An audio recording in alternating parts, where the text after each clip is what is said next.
Sikur se bëm me dije javën e kaluar, edhe këtë herë vi me një personazh televiziv. Nga ato që mund të mendosh se kanë lindur në ekran, kaq shumë vite kanë aty, ndonë se janë aq të reja. Në fakt është një personazh shumë i dashur. Nuk janë të paktë ata që e duan shumë përmes ekranit dhe jam e bindur që do donin të takonin edhe jashtë tij. Duhet thënë se formimin e parë televiziv, për të gjithë ata që nuk e din, e ka marrë në televizionin shqiptar, ku mbulonte për një kohë të caktuar të gjitha edicionet e lajmeve të paradites. Duket spikati aty dhe u synua nga drejtuesit e televizioneve Klan dhe Top Channel, ku është edhe sot një nga gazetarët dhe moderatorët më të suksesshme të atij ekrani. Kam një kënaqësi të veçantë që këto çaste jam me gazetaren dhe moderatoren Genta Popa. Genta, mirë se erdhe. Mirë se të gjitha, Kozeta, kënaqësia është gjithashtu e imja shumë e madhe, sepse takimi me ty më riktheu vërtet shumë vite pas. Dhe e përjetova shumë bukur, sepse sigurisht kujtimet tona të fillimeve do mbeten gjithmonë brenda nesh dhe sa herë që takojmë personazhe me të cilët na lidh ajo periudhë, pra e fillimeve ose atyre dëshirave që kishim për të bërë një hap sado pak më tej, do të mbeten gjithmonë të rëndësishme për ne. Jam shumë e gëzuar që të flasim bashkë dhe do flasim ashtu siç na ndodh të flasim edhe kur takohemi, edhe kur bisedojmë ndonjëherë, qoftë edhe rastësisht për gjëra të ndryshme, kështu që kënaqësi dhe për mua. Ne përcjellim çdo javë një model gruaje e cila ja ka dalë në profesion dhe në jetë, nga ato që janë, si të thuash, shembull dhe që do t'i shërbenin çdo dëgjuese e Radio Tiranës. Dhe jam e bindur që sot kemi bërë zgjedhjen e duhur. Dhe ndërsa përpiqesha që si ta njohim Gentën sa më shumë, i grupova pyetjet e mia në 3 grupe. Në pjesën e parë do doja cila është Genta, ku ka lindur, si është rritur dhe çfarë ka studiuar. Atëherë unë kam lindur në Tiranë, në një nga rrugët e qendrës së qytetit, shumë e lidhur me rrënjët e mia, përderisa jetoja në një shtëpi të traditës tiranase, gjyshi im i cili para shumë vitesh e ka blerë këtë shtëpi tek familjet tiranase, na e trashëgoi ne dhe e lindur dhe rritur në një shtëpi me obor dhe me gjyshen pranë dhe familjar të tjerë pranë nesh. Kam përshtypjen se ka luajtur sigurisht një rol tek një përmas që është disi e veçantë, do thosha, pikërisht sepse të duket sikur t'i jep një dimension tjetër, ti je disi më e dashur, je disi më e hapur, je disi më e kompleksuar. Pra qendra e Tiranës, sido që të jetë, kishte ato karakteristikat e veta. Pra, siç thash, jam lindur pranë dhe rritur në Tiranë këto rrethana, pastaj më pas kam qenë, duhet thënë, një fëmijë shumë i spikatur në fakt, sepse në atë kohë ne organizoheshim shumë me pallatin e pionierëve dhe me të gjithë aktivitetet artistike që na bënin të nxjerrim në pa talentin ton. Kështu që mbaj mend shumë mirë që fëmijëria ime e gjitha është shoqëruar me këto lloj aktivitetesh, aktivitete nga më të ndryshmet ku unë recitoja pafund, moderoja, kam qenë në pallatin e pionierëve ku jo vetëm vinim shfaqje në skenë dhe nganjëherë shëtisim edhe në gjithë Shqipërinë, por ka moderuar edhe festivalin e fëmijëve në pallatin e pionierëve. Madje një vit edhe bashkë me Ardit Gjebreani, i cili atëherë ishte në Institutin e Arteve, por nganjëherë bëhej ky kombinim që një pioniere shoqërohej nga një djalë më i rritur për shembull dhe mbaj mend edhe këtë për të thënë me një fjalë që u shoqërua pra fëmijëria dhe rinia e hershme me një ambient artistik, por edhe një mundësi për të shfaqur një lloj talenti që do më shoqëronte në vite më pas. Që atëherë nuk e kuptonim, dhe do të thënë vite kaq natyrshëm, jo si tani që është një ambicie e prindërve që ta çojnë fëmijë këtu atje në këtë kurs. Atëherë gjërat vinin natyrshëm nga shkolla që ti duhet futesh në këtë lloj rrethë. Ashtu është edhe mbaj mend madje që unë vet kisha një këmbgulje shumë të madhe.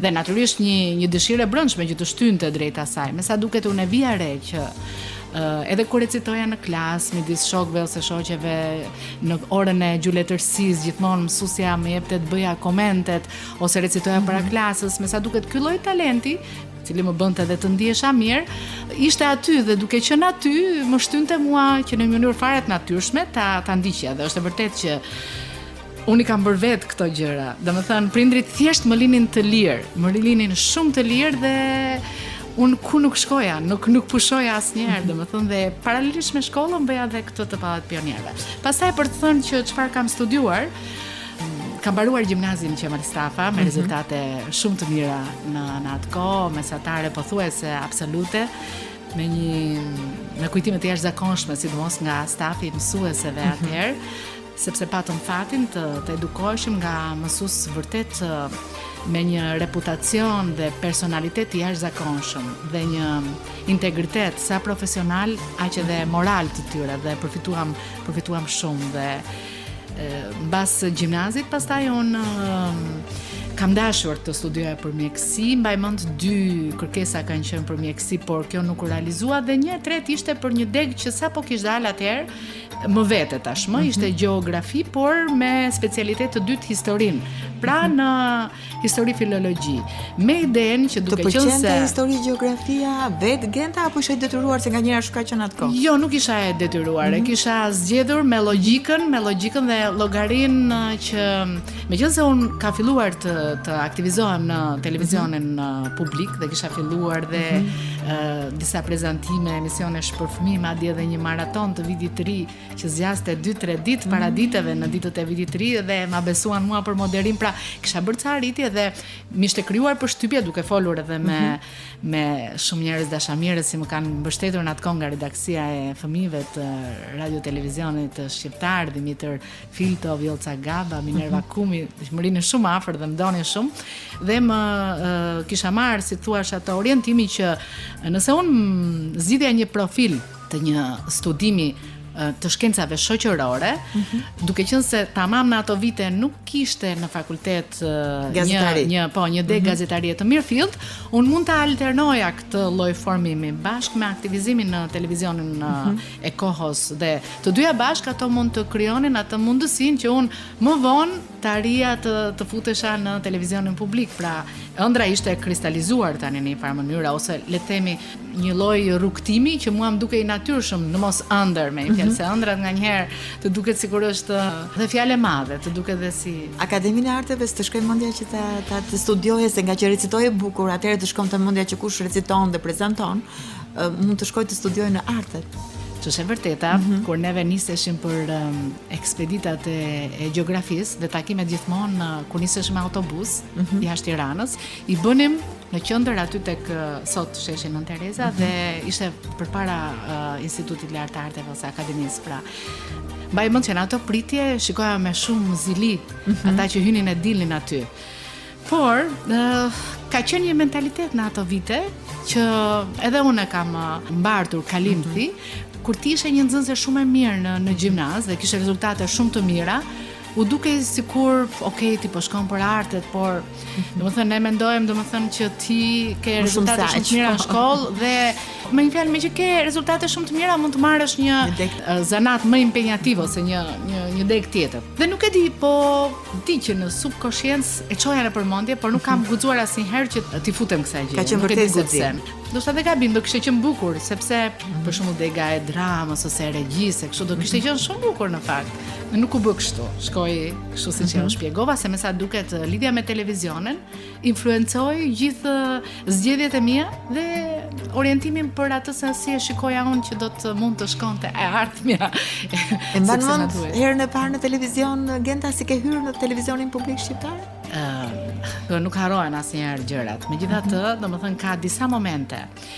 Nëse i referohem fillimeve të hershme, kjo lidhet pikërisht me këtë që duke qenë se televizioni shqiptar angazhonte nxënës shumë të talentuar, të cilës pikasnin në shkolla atëherë, mbaj mend që në një event me rastin e ditës së debatikut, nuk e di se çfarë ishte një aktivitet i tillë, mua më angazhuan dhe ishte një aktivitet sa i shkollave të Tiranës, aq edhe i televizionit, pra ata bashkëpunuan bashkë. E duke qenë se unë isha moderatorja, mbaj mend që thash gjithë skenarin përmendesh dhe nga që kisha një patos të madh, një recitim, mbaj mend kështu dhe ka qenë regjizori Jani Tane, bashkë me Dimitër Filto që po them që ishte gazetari në redaksionin e fëmijëve dhe Kur mbaroi eventi, mbaj mend të më ngritën hopa, unë isha një fëmijë i vogël dhe thanë ti do vish tek neve në TVSH sepse ke talent. Pra, fillimet janë lidhur me emisionet e fëmijëve. Dhe duhet këtë qenë shumë herët, domethënë sepse i bie që duhet kemi qenë në klasë të 7 të 8 vjeçares. Pra, që atëherë që nga ai moment unë fillova të dal her pas here. Dhe që nga klasa e 7 dhe deri në fund të gjimnazit unë angazhohesha her pas here pra në TVSH. Po si mbritet e lajmet? Tani vitet bën të vetën dhe duke u ndodhur në ambientet e televizionit publik, kisha mundësi të shikoja edhe personazhet e tij, kisha mundësi të identifikoja disi edhe departamentet, edhe pse isha e re. Ndodhi që me mbarimin e gjimnazit ndryshoi dhe sistemi në Shqipëri. Unë isha futur në fakultet dhe ishte viti 91 dhe ndodhen ndryshimet. Atëherë në TVSH ndodhi një përmbysje e madhe, sepse tashmë konceptohen ndryshe. Domethënë ndryshimet u shoqëruan sidomos me ndryshime dhe në media. Ku më herë pati një ndryshim të stafit, por edhe një liri dhe një ushtrim të televizionit komplet ndryshe.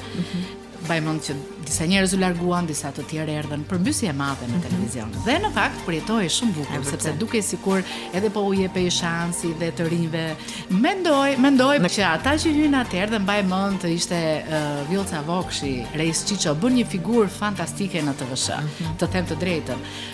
Të përsa i takon një modeli tjetër. Edhe pse unë mbaj mend shumë mirë që paralelisht me ta aty vazhdonte të ishte Tefta Radi, Dimitër Gjoka, dhe ata shkonin shumë mirë dhe të dyja shkollat bënin efektin e vet tek personazhe të tjerë edhe më të rinj siç mund të isha unë.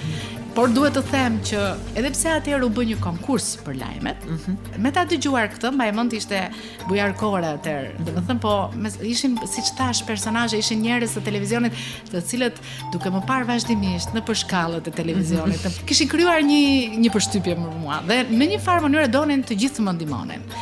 Lulzim Balla, ishin shumë njerëz që më rinin afër dhe ishin dhe artistë, Ylli Pepo, regjizori Piro. Kështu që ata më dhanë idenë, pse nuk e provon për lajme ti që ke, sepse ke një, me sa duket ata e kuptonin që unë kisha të dhëna dhe në fakt, mua më pëlqente kjo. E kisha kuptuar që më pëlqente dhe gjithmonë ma gjepsesa kur shikoja në ekran, domethënë figura që jepnin lajmet, me një mënyrë shumë veçantë. Pa guxuar ta mendoj që edhe unë mund të isha si ata, sepse në atë kohë natyrisht ato ishin super ikona, kishin personalitete aq më shumë që të duke e çuditshme sepse mbanin një peshë të madhe dhe e transmetonin ato peshe.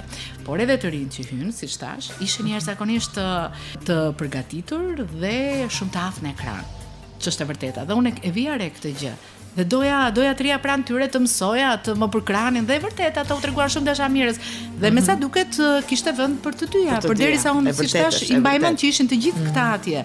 Dhe me sa duket edhe alternoheshin midis tyre.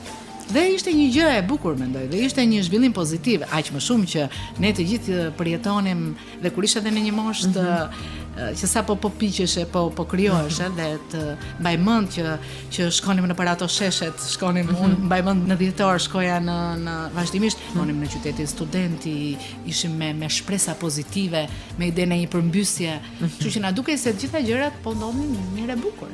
Kjo ka qenë fillimi në TVSH. Domethënë dhe mbaj mend që duhet të ketë qenë viti 93-94, pra ishte goxha herët mbas asaj, por që figurat e reja duheshin sepse TVSH-ja mbi gjitha po zgjaste transmetimet dhe për herë të parë përveç Mas Drekës, transmetimet po shkonin dhe para dite, pra u krijuan mundësi për të rinj, për figurat e reja që mund të dilnin në lajme para dite dhe më vonë edhe në mëngjes, pra u zgjate edhe më shumë dhe fillonte në 8 mëngjesit. Kështu që fati im që në atë kohë domethënë ndodhesha aty dhe edhe konkursi u bë dhe u përzgjodha, që është e vërteta, dhe ka qenë dhe Artiante Pelena, e gjithka më kanë suportuar shumë.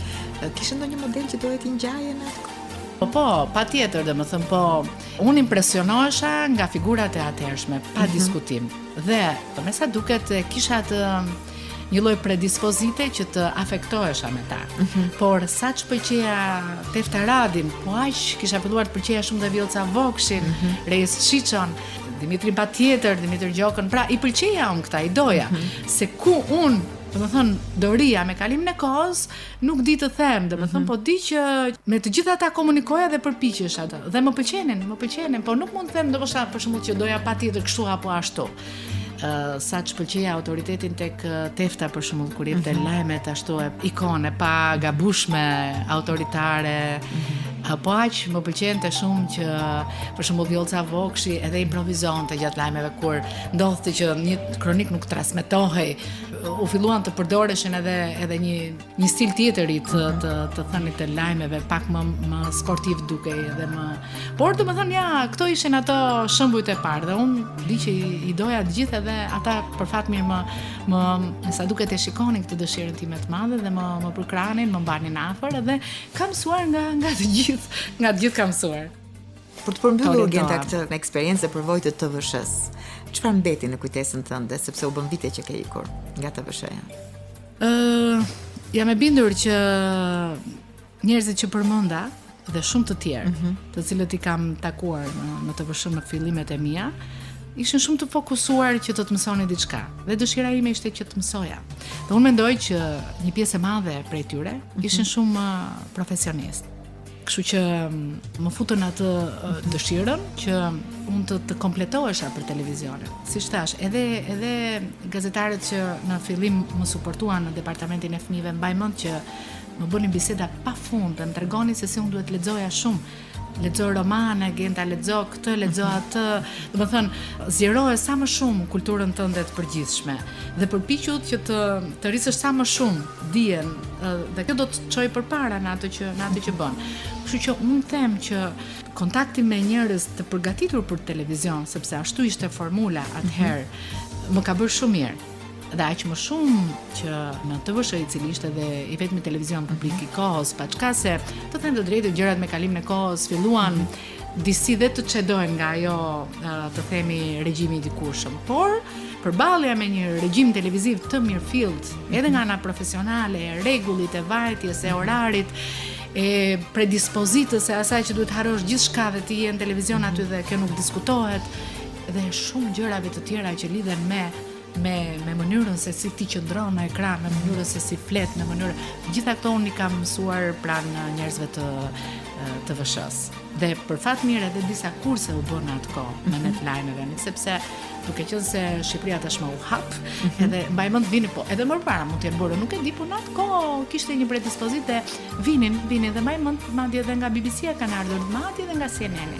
Dhe na kanë bërë tryeza se si jepen lajmet, se si pa çka sa ato mund të ishin specializime 1 javore, 2 javore, 1 muaj, po ishin shumë me dobi.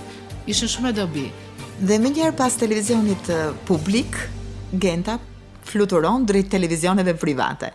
Unë do doja të dim, sepse në fakt kur u hap mbaj mend u hap Klani para. Janë ftuar madje është hapur TVSH-jaku dhe ka qenë Mero Baze mbaj mend dhe ai më ka thirrur që atëherë domethënë i pari nga të parët që më ka ftuar për atje. Por unë domethënë isha e lidhur me TVSH-n dhe mendoja edhe që po bëja hapat e duara edhe në kuptimin institucional. Duhet të realizoja një kontratë, një tjetër, sepse nuk bëshin kollaj gjërat. Kështu që duke qenë se më duke se po merrte një lloj drejtimi, nuk e kisha akoma atë lloj guximi për të shkëputur. Kështu që nuk ka qenë aq e kollaj që menjëherë shkova. Ka qenë 2-3 vite që pra fillimisht ishte TVSH-jaku, pastaj ka qenë TV Klani dhe më në fund, më vonë, pastaj kam marrë një ofertë të dytë nga TV Klani dhe një ftesë dashamirëse nga ana e tyre.